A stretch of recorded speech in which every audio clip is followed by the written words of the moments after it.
Bonjour, bonjour et bienvenue sur KTV en direct à la télévision, à la radio et sur les réseaux sociaux pour ce temps de parole consacré à la justice. Et qui de mieux pour en parler que le procureur qui est là sur ce plateau, Yann Lebris. Bonjour. Bonjour. Merci d'être là. Alors une petite réponse à Ross pour commencer qui disait pourquoi vous n'avez pas utilisé votre temps pour venir plus vite. Parce que j'en ai pas. Voilà. Tout simplement, nous avons un gyrophare et un 2 tons sur un seul véhicule au tribunal qui est le véhicule de la permanence. Et je veille à ce que l'usage du gyrophare et du 2 tons soit strictement réservé lorsque c'est juridiquement nécessaire, c'est-à-dire pour se déplacer sur des scènes de crime. Aucune utilisation de passe-droit n'est autorisée à des fins, je dirais, personnelles. Voilà. Donc là, et je ne vais pas, moi, commencer à utiliser un gyrophare ou un 2 tons en utilisant une voiture de service pour des considérations qui ne seraient pas liées en tout cas pour des obligations de représentation, entre guillemets, qui ne seraient pas impératives. Vous devez montrer l'exemple, et ça, c'est bien Exactement. Normal, monsieur le procureur. Merci beaucoup d'être là, beaucoup de choses à voir avec vous. Alors, on va commencer par cette mise en place importante du bracelet anti-rapprochement. C'est qu'un maillon de tout le dispositif, vous l'avez dit, c'est un maillon de tout le dispositif que nous avons mis en place pour lutter contre les violences faites aux femmes. Oui, effectivement. Donc, nous avons signé 2 protocoles. Un premier concernant ce qu'on appelle le téléphone grave danger et le second concernant le bracelet anti-rapprochement. Ce sont 2 dispositifs complémentaires. Ce sont, s'agissant du téléphone grave danger, des outils qui sont déjà à la disposition de la population en métropole depuis déjà très longtemps, puisque les premières initiatives en matière de téléphone grave danger ont débuté en 2009 et ont été généralisées en 2014. Donc, on a pris un peu de retard pour mettre en place ce dispositif à Mayotte. Je crois qu'on était le dernier département en France à protocoliser et à disposer de téléphones grave danger. C'est le cas aujourd'hui. 5 téléphones sont mis à disposition du parquet qui pourront être donnés à des femmes ou à des hommes, puisque ça peut arriver aussi, qui se sentent en situation de très grave danger. Ces dispositifs permettront à ces personnes d'avoir un lien direct téléphonique avec une ligne dédiée auprès des services de police et de gendarmerie qui pourront très vite se déplacer à leur domicile lorsque ces personnes vont les alerter pour être secourues. Ça, c'est le premier dispositif. Le deuxième protocole qui a été signé, c'est le protocole donc anti-rapprochement, qui a un dispositif complémentaire. La victime a déjà un téléphone sur elle, mais en plus, l'auteur potentiel, celui qui pourrait mettre en danger, a à sa cheville un bracelet, comme un bracelet électronique. Et le dispositif fonctionne de manière assez simple.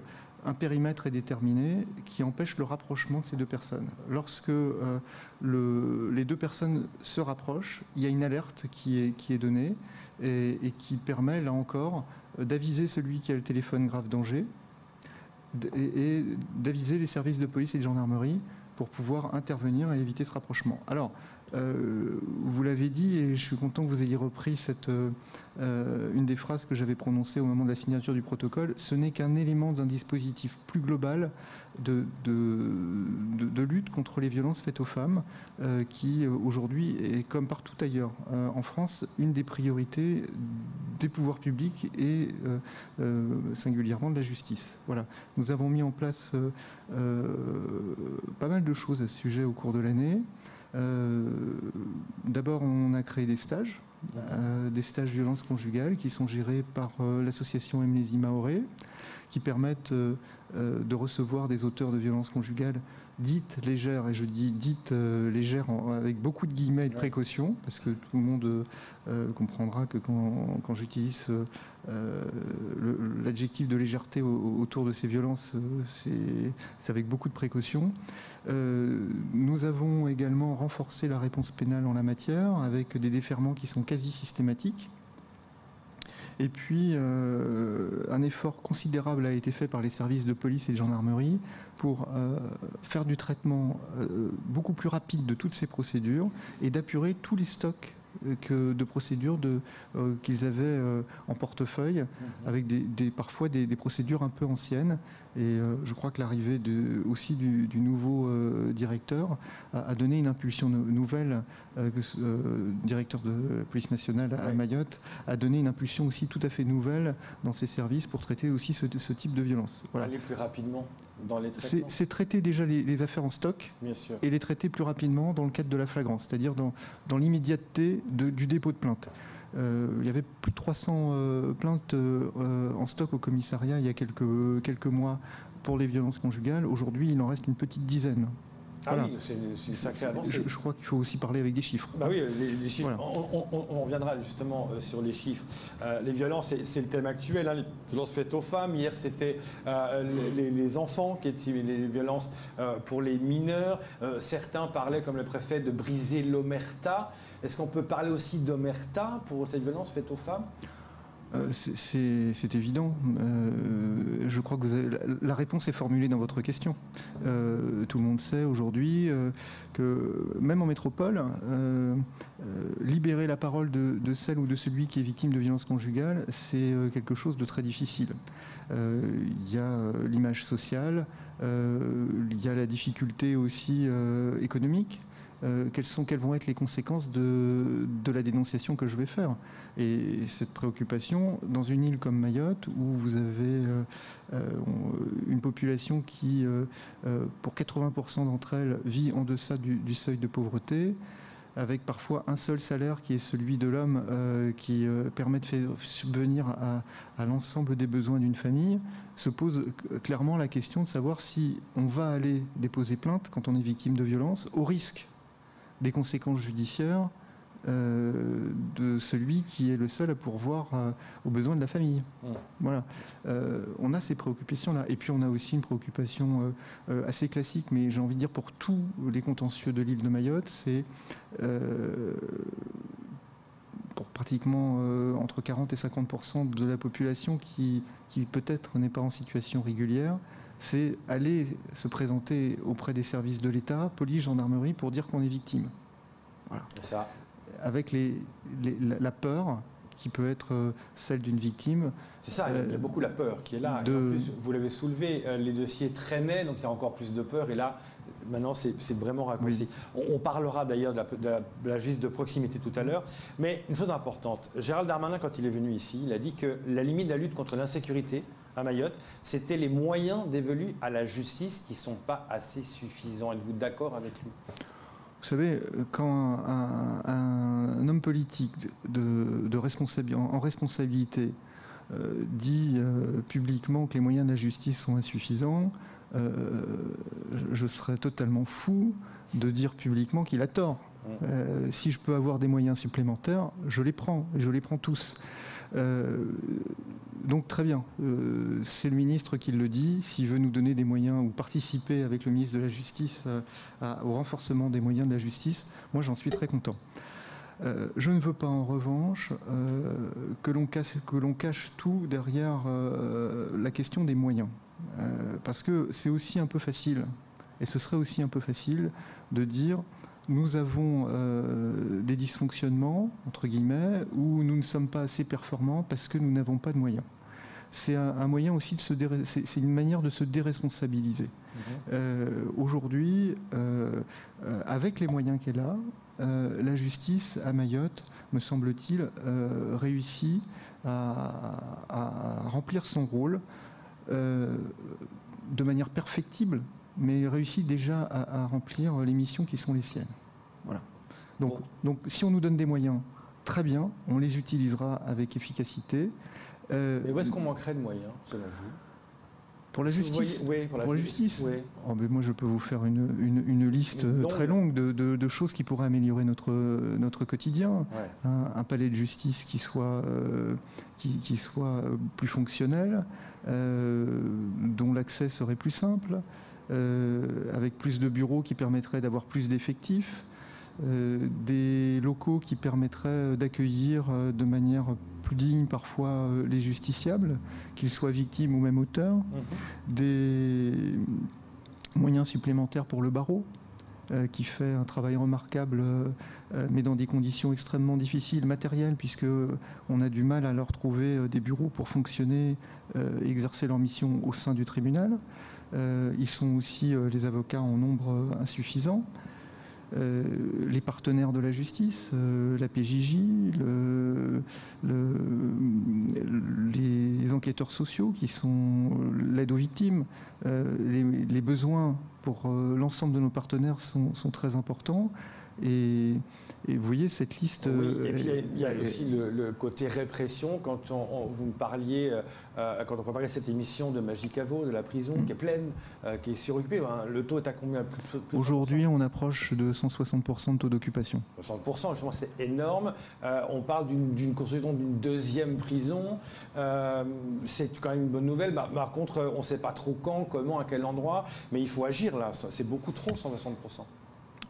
C'est toujours trop. Ouais. Mais vous voyez, j'écoutais dans la voiture les intervenants du débat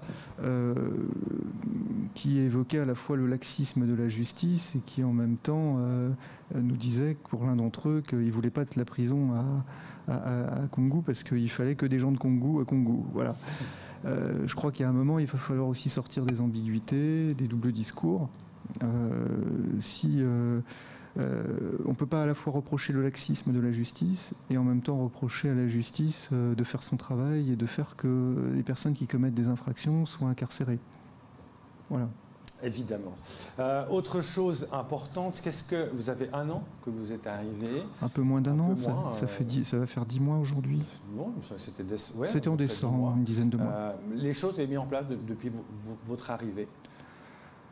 Alors, d'abord, l'action judiciaire est une action collective. Je ne m'attribue jamais les mérites à titre personnel d'un fonctionnement global. Vous êtes la locomotive. Je ne suis pas la locomotive. Vous savez, dans un tribunal, il y a plein de locomotives. Ouais. Chaque magistrat qui est en charge de son service est la locomotive de son service. Disons que je suis à la gare de triage, celui qui permet peut-être parfois d'aiguiller ou avec le président du tribunal de faciliter le travail ou l'envie de travailler d'un certain nombre de mes collègues. Voilà. Mais aucun mérite particulier ne doit être attribué au procureur ou au président. Je le redis, c'est une œuvre collective. Les grands axes peut-être que j'ai mis en œuvre aujourd'hui en lien avec les services de police et de gendarmerie, c'est de modifier la réponse pénale, en tout cas les choix procéduraux. Avant mon arrivée, les déferments étaient peut-être un peu moins nombreux. On est passé par exemple de 40 sur le premier semestre 2021, on est passé en comparatif avec le premier semestre 2020. On est passé d'une quarantaine de présentations dans le cadre de ce qu'on appelle les CRPC déferments à un peu plus de 400. Voilà, on a multiplié par 10. Donc ça veut dire que tous ces dossiers-là, ce sont des dossiers qui normalement auraient dû être jugés à échéance de 4 mois, 5 mois, 6 mois, peut-être même plus s'il y avait des renvois, qui sont jugés désormais dans l'immédiateté de la garde à vue. Donc c'est quelque chose d'important parce que d'abord, c'est très lourd pour les services de police et de gendarmerie qui sont obligés de traiter beaucoup plus vite leurs procédures, de faire du déferrement au tribunal. Ça nous oblige au tribunal à avoir une réactivité beaucoup plus forte. Et puis, ça permet d'avoir des jugements qui sont immédiatement mis à exécution, puisque les CRPC sont juridiquement exécutoires par provision. Donc on peut les mettre tout de suite en œuvre, y compris les peines d'emprisonnement. Ce qui explique peut-être aussi l'augmentation, un des facteurs d'augmentation du nombre de personnes aujourd'hui détenues à Magicavo. Autre ligne forte peut-être, c'est une augmentation, un régime beaucoup plus fort, un nombre de peines prononcées beaucoup plus fort, y compris pour les faits les plus graves aux assises. L'an passé, il y avait 3 sessions d'assises. Cette année, nous en sommes à 7 sessions d'assises et j'en discutais hier avec mes collègues de la Chambre d'appel, nous envisageons pour l'an prochain d'augmenter encore le nombre de dossiers qui seront jugés aux assises. Donc cela témoigne, je pense, vraiment d'un engagement fort de toute la chaîne pénale. Et puis c'est aussi une manière de répondre à la surpopulation carcérale, bizarrement, de Magicavo, parce que quand les personnes sont détenues provisoires, on ne peut pas leur permettre de purger leur peine dans d'autres centres de détention. À partir du moment où ils sont condamnés, l'administration pénitentiaire a la possibilité de les faire partir de Magicavo pour leur faire purger leur peine dans d'autres maisons d'arrêt, à La Réunion ou même en métropole. Pour libérer de la place ? Exactement.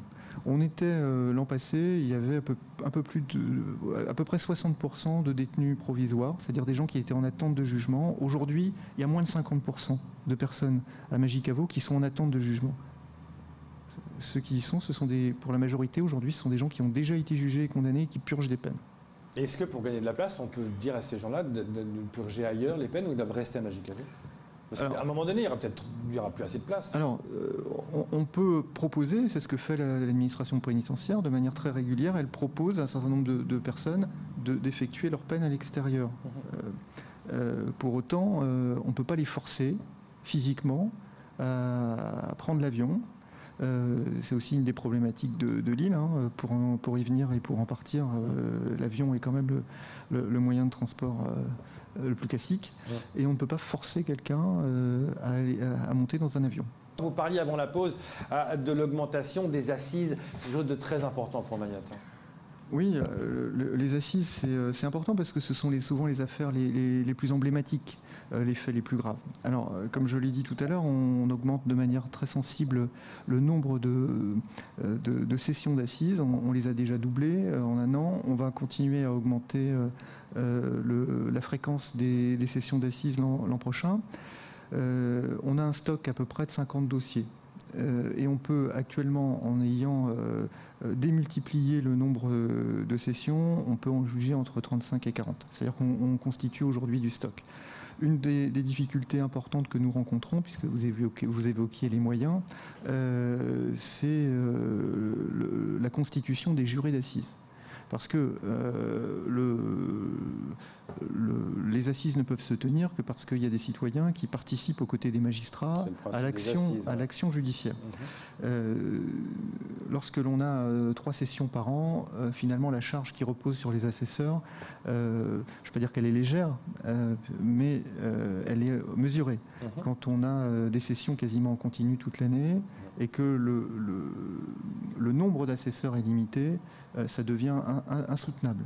Alors, je profite de mon passage aujourd'hui à votre antenne pour solliciter des candidatures de citoyens pour devenir assesseurs aux assises. Vous voyez, la justice n'est pas que l'affaire des magistrats. Souvent, c'est aussi l'affaire du peuple. Voilà, et souvent on s'interroge pour savoir qu'est-ce que l'on pourrait faire à son niveau pour plus de sécurité, pour participer à l'œuvre de justice. Je reçois toutes les candidatures. Alors, pour pouvoir postuler, il faut écrire au procureur de la République, tribunal judiciaire. Il faut avoir au moins 23 ans, être de nationalité française, savoir lire et écrire le français, ne jamais avoir été condamné. Voilà les conditions aujourd'hui pour pouvoir figurer sur la liste des jurés d'assises. Donc je profite solennellement de cette présence aujourd'hui pour solliciter des candidatures. On a besoin aussi des habitants de Mayotte pour avoir une part active à l'œuvre de justice. Une question qui arrive, est-ce que c'est quelque chose de gratuit, de bénévole ou rémunéré? Alors, c'est gratuit. En revanche, celui qui est juré d'assises bénéficie d'indemnités dont je ne pourrais pas vous donner précisément le montant, mais c'est pas, personne n'est juré pour gagner de l'argent. C'est ça, mais c'est un principe de citoyenneté. De citoyenneté, merci, voilà. Qui est important. Autre chose, monsieur le procureur, on entend beaucoup dire la justice est ferme, mais elle n'est souvent pas assez ferme à la hauteur des faits. Je prends l'exemple de braconniers de tortues. Il y a eu des faits de condamnation ferme. Les gens disent non, mais c'est pas assez. Des jeunes qui prennent 2 mois ferme, c'est pas assez. On entend souvent ce terme, ce n'est pas suffisant. Que répondez-vous à cela? souvent, depuis que je suis arrivé ici, de toute façon, c'est jamais assez. Quelles que soient les peines prononcées, même des peines que moi je trouve parfois très fortes, la population ou une partie de la population trouve que ce n'est jamais assez. Vous évoquiez les tortues. Je crois qu'il y a eu un renforcement assez fort aujourd'hui des sanctions en matière de braconnage de tortues, avec une jurisprudence qui maintenant est adaptable en fonction de la personnalité de chacun des prévenus et puis de chacune des situations. Mais les associations qui sont souvent présentes aux audiences pourront vous le confirmer. Des comparutions immédiates quasi systématiques, des peines d'emprisonnement ferme prononcées de manière quasi systématique, avec des quantums qui souvent dépassent 1 an, ont pu aller jusqu'à 30 mois pour des récidivistes et avec des incarcérations quasi systématiques à Magicao. Voilà. Aller plus loin, ça me semble aujourd'hui un peu difficile. Alors on évoquera encore le laxisme de la justice. Mais voilà, il y a un moment où je ne veux pas non plus rentrer dans une forme de surenchère de l'incarcération. Ce n'est pas mon métier. Et pourtant, vous m'aviez dit que ce n'est pas vraiment laxiste dans le sens où les chiffres sont supérieurs à la moyenne nationale en termes de peine. Oui, moi je peux vous donner quelques chiffres comparatifs si vous voulez sur les 3 années passées. Si on regarde d'abord sur l'activité judiciaire en matière pénale, si on regarde le nombre de condamnations prononcées en 2020 sur les 6 premiers mois de l'année, les 7 premiers mois de l'année, janvier-juillet, il y a eu 601 condamnations prononcées à période identique en 2020. Nous sommes aujourd'hui à 1100 décisions prononcées, c'est-à-dire un quasi-doublement du nombre de condamnations sur une période de 7 mois. C'est déjà un premier chiffre. Alors on pourrait nous dire 2020, c'est pas forcément une période de référence parce qu'il y avait le Covid, des grèves d'avocats. Voilà. Si on compare par rapport à 2019, qui était une année de plein exercice, il y a eu 935 décisions rendues. C'est-à-dire que si on compare 2019-2021, on est déjà à pratiquement 20% de condamnations rendues en plus. Dans le même temps, la part de peine d'emprisonnement ferme dans toutes ces décisions a augmenté de plus de 20% quand on compare 2019 à 2021, et je n'ose pas comparer 2020 à 2021. 2020, 191 peines d'emprisonnement ferme. Sur les 7 premiers mois de l'année, on est à 330 peines d'emprisonnement ferme prononcées en 2021 pour la même période. On a augmenté de presque 40 ou 50%.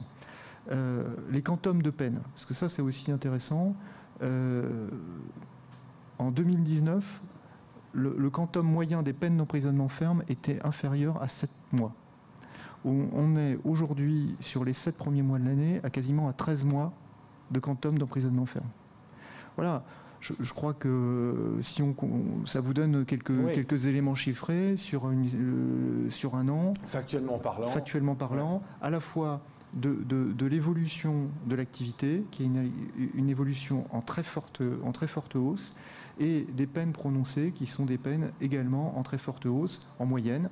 Cela s'explique peut-être en partie par l'augmentation du nombre de sessions d'assises, avec des peines qui sont des peines conséquentes prononcées dans le cadre de ces sessions d'assises.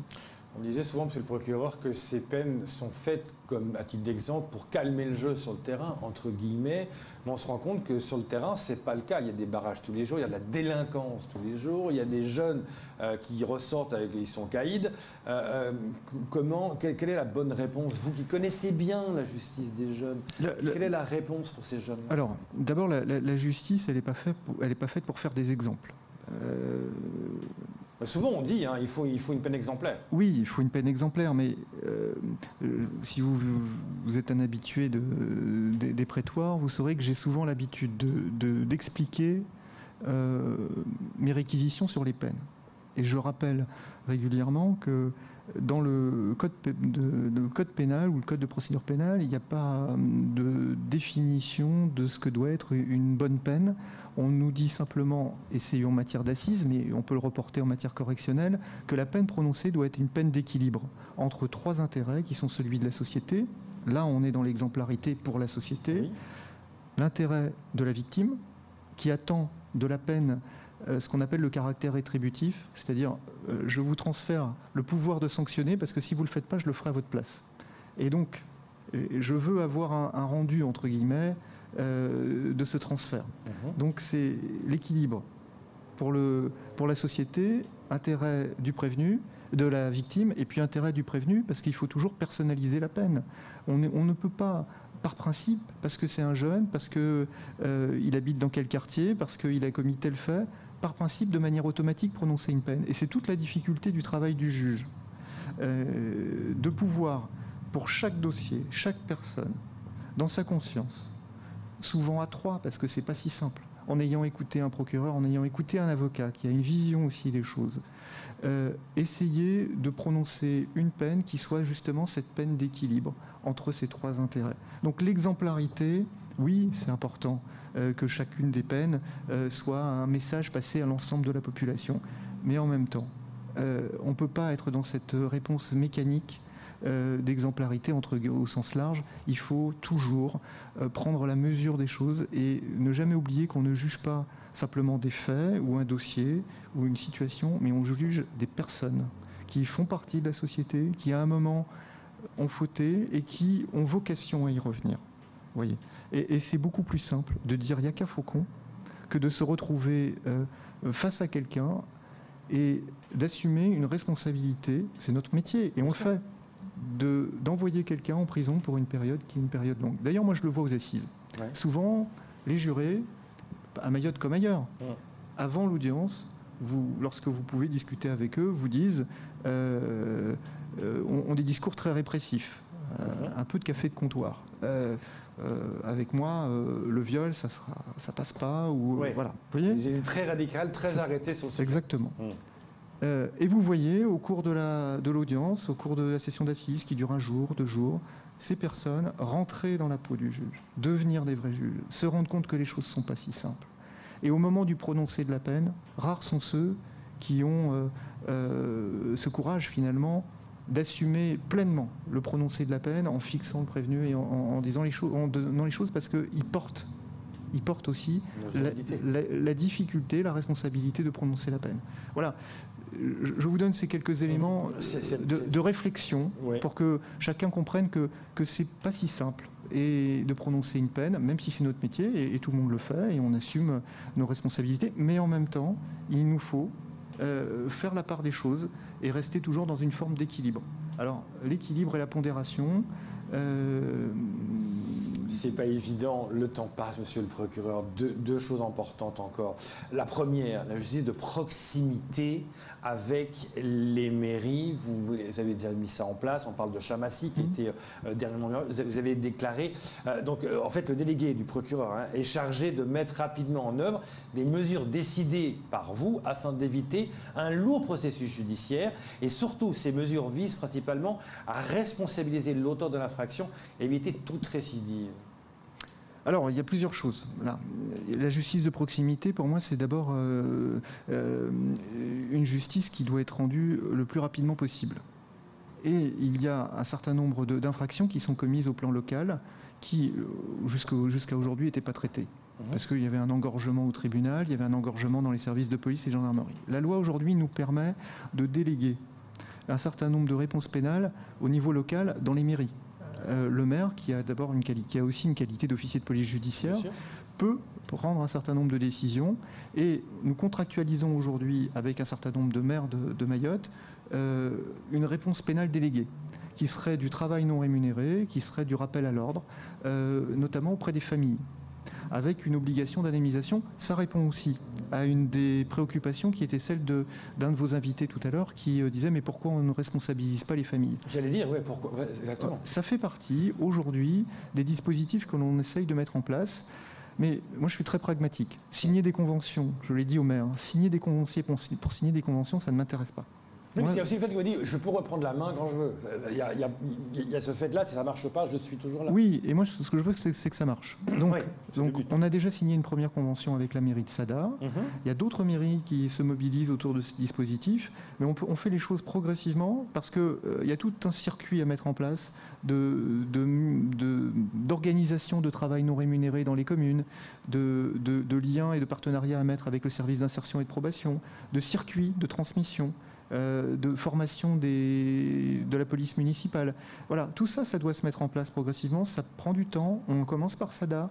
On va ensuite développer ce dispositif avec d'autres mairies de l'île avec lesquelles on réfléchit, on travaille, on est en train de finaliser les protocoles. Et moi, je ne désespère pas. Et à la fin de l'année 2021, aujourd'hui, on a une signature. À la fin de l'année 2021, on aura peut-être 3 ou 4 mairies qui vont contractualiser, dont la mairie de Mamoudzou, Pamandzi, Brandabois. Voilà. Et donc, on va fonctionner comme ça, avec de la réponse locale, notamment par du travail d'intérêt général. Et puis, il y a un deuxième volet de la justice de proximité. Pour les affaires les moins graves, là encore, on pourra développer des réponses plus rapides par des délégués du procureur, dont M. Chamassi fait partie. Mais quand je suis arrivé, il y avait un seul délégué du procureur. Pour vous donner un ordre d'idée, sur Saint-Pierre, avec un volume de contentieux identique, il y a 7 procureurs qui travaillent à plein temps. Oui. Ici, on en avait un. Aujourd'hui, on en a 4. Donc là encore, on restructure les services, on recrute des délégués du procureur pour gagner en efficacité. Et toutes les alternatives aux poursuites qui ne seront pas réussies donneront lieu à des poursuites, ce qui aujourd'hui n'était pas le cas. Ce qui pouvait donner aussi un sentiment d'impunité, parce que vous étiez convoqué dans le cadre d'une alternative aux poursuites, vous ne faisiez pas votre alternative aux poursuites, vous ne faisiez pas votre travail d'intérêt général, et puis finalement, ça tombait aux oubliettes. Voilà. Tout ce qu'on essaye de mettre en place aujourd'hui, c'est donner un sens à notre action, faire qu'il y ait une alternative non réalisée conduisent en fait à un passage devant le tribunal pour tordre le cou à ce sentiment d'impunité et que chacun ait le sentiment de ne pas travailler pour rien. Les services de police et de gendarmerie quand ils font des procédures, les magistrats quand ils orientent des procédures, les délégués quand ils reçoivent les gens et qu'ils leur demandent de purger leur peine. Et il faut concilier tout ça. D'ailleurs, il y avait une polémique l'autre jour au commissariat de Mamoudzou, une plainte, une garde à vue, l'arroseur arrosé, on a un peu mélangé le tout. La garde à vue a pris fin, les gens n'ont pas compris pourquoi c'était la personne, l'agresseur qui va porter plainte derrière, mais quelque part, on ne fait pas justice soi-même. Alors, on ne fait pas justice soi-même. Ça, c'est une évidence. J'ai déjà eu l'occasion de le rappeler. Sur ce thème, je crois que je suis assez constant.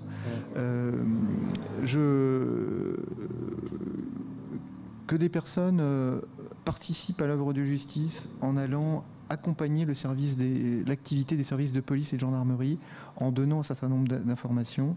Moi, ça me semble tout à fait normal et légitime. Et à partir du moment où il y a cet accompagnement, il faut aussi que nous, on soit en capacité de répondre à cette attente. L'exigence, elle est aussi de notre côté. C'est pour ça que je ne stigmatise jamais les comités, parce que d'abord, pour nombreux d'entre eux, ils accompagnent l'activité des services de police et de gendarmerie en donnant des informations. Et puis aussi, s'ils ont cette action, c'est qu'ils ont le sentiment, parfois pas forcément à tort, qu'il y a une place à prendre parce que les services de police et de gendarmerie et la justice n'est pas au rendez-vous et on doit remplir ce vide. On le fait. Pour autant, cette confiance qu'on essaye de gagner aussi auprès de la population, elle va s'installer dans le temps. Et l'épisode que vous évoquiez tout à l'heure est assez symptomatique. Et pour le coup, moi j'ai trouvé que c'était plutôt positif. Vous aviez 3 personnes qui sont placées en garde à vue, vous avez une émotion populaire, un groupe de 150 personnes qui se présentent devant le commissariat qui, dans l'émotion qui est celle de ce groupe, demande à savoir ce qui se passe. Voilà. Et là, j'ai trouvé que c'était intéressant parce que simplement en expliquant que les services de police ne relâcheraient pas les personnes, parce qu'ils avaient des actes à accomplir, et qu'une fois que ces actes seraient accomplis, la justice prendrait une décision et relâcherait ou ne relâcherait pas ces personnes, mais qu'une fois que l'explication a été donnée, les choses se sont passées de manière très convenable. Il n'y a pas eu de violence, il n'y a pas eu de heurts. Les personnes qui étaient là, qui étaient présentes, ont tous fait preuve d'une grande responsabilité. Les services de police ont pu faire tous les actes qu'ils avaient besoin de faire. Et quand les actes étaient terminés, sur décision du parquet, ont remis en liberté les personnes. Oui. Mais parce que le travail avait été fait. Voilà, il faut trouver cet équilibre. Mais vous comprenez un peu, les gens disent, voilà, une personne, je suis agresseur, je vais chez quelqu'un, j'agresse. Après, l'agresse vient porter plainte. C'est le méchant qui vient quelque part porter plainte parce qu'on l'a agressé, mais alors que c'est lui qui avait commencé quelque part. C'est ça qui a mis un peu le feu aux poudres. Oui, mais qui détermine qui est l'agresseur et l'agressé ? Est-ce que c'est à la population de déterminer qui est légitime à commettre des violences et qui est illégitime à le faire ? Qui doit décider d'un placement en garde à vue? Qui doit décider d'une levée de placement en garde à vue? Qui doit décider d'une poursuite? Est-ce que c'est la population, des groupes de population? Est-ce que ce sont les services de police, de gendarmerie, les magistrats? Demain, je vais faire placer en garde à vue un voyou, auteur de violences graves. Si ce garçon ou sa famille est capable de mobiliser 100 ou 150 personnes et qui viennent devant le commissariat en disant que c'est inadmissible et qu'il faut le faire sortir, qu'est-ce qu'on fait? Est-ce que je le fais sortir par principe parce que l'émotion de ce groupe doit primer sur tout le reste?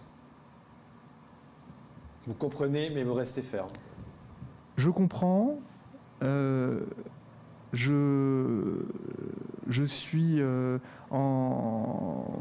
suis en discussion, en respect par rapport à des émotions, mais en même temps, il faut véritablement que l'action des services de police, de gendarmerie et de la justice puisse se faire de la manière la plus sereine possible. Sinon, on n'y arrivera pas. Monsieur le procureur, c'est déjà la fin. On a tellement de choses encore à dire, mais vous reviendrez pour parler notamment des réformes qui vont être portées le 30 septembre. C'est important. On parlait de choses. On parle beaucoup de la venue du ministre du garde des Sceaux. Vous n'en avez aucune idée pour l'instant, mais je pense que ce sera important qu'il vienne pour qu'il puisse voir. Justement, vous avez parlé du manque de moyens, des choses comme ça. Juste pour terminer, est-ce que vous espérez sa venue ? Mais comme tous les habitants de Mayotte, nous espérons sa venue. J'ai pas aujourd'hui d'informations précises sur la date de son arrivée, mais sa présence sur l'île est régulièrement évoquée. Voilà. Juste oui. Peut-être un mot pour vous dire que la justice est assez discrète. Mais vraiment, moi j'ai le sentiment que l'état de droit qui existait déjà se renforce à Mayotte, que les moyens aussi, puisqu'on évoque les moyens, s'améliore. Juste deux exemples. On a contractualisé avec l'ARS aujourd'hui un dispositif visant à améliorer la médecine légale sur l'île. On a récupéré quasiment 1 million d'euros grâce à Mme Voynet et à l'ARS pour renforcer la médecine légale. Renforcer la médecine légale, c'est un meilleur accueil des victimes de violences pour avoir des certificats médicaux établis plus rapidement, qui objectivent des incapacités de travail qui permettront de faire valoir leurs droits auprès des institutions judiciaires. C'est une annonce ministérielle de création d'un centre éducatif fermé. Oui, il a été annoncé. Oui. Voilà. Mais on ne sait pas quand, on ne sait pas oui, combien de places. Mais le principe est déjà arrêté. Ouais. Voilà. Vous avez aujourd'hui, de manière discrète, une évolution qui est une évolution favorable, avec, puisqu'on évoquait des moyens qui se renforcent. Alors avec discrétion, on n'en parle pas, et parce qu'il faudra toujours du temps entre l'octroi des fonds, la concrétisation, la réalisation des projets, mais les choses avancent jamais assez vite. Ouais. mais elles avancent. Merci d'avoir avancé les choses et d'être venu sur ce plateau, monsieur le procureur. Merci beaucoup. C'est tout pour ce temps de parole. Tout de suite, la suite de vos programmes.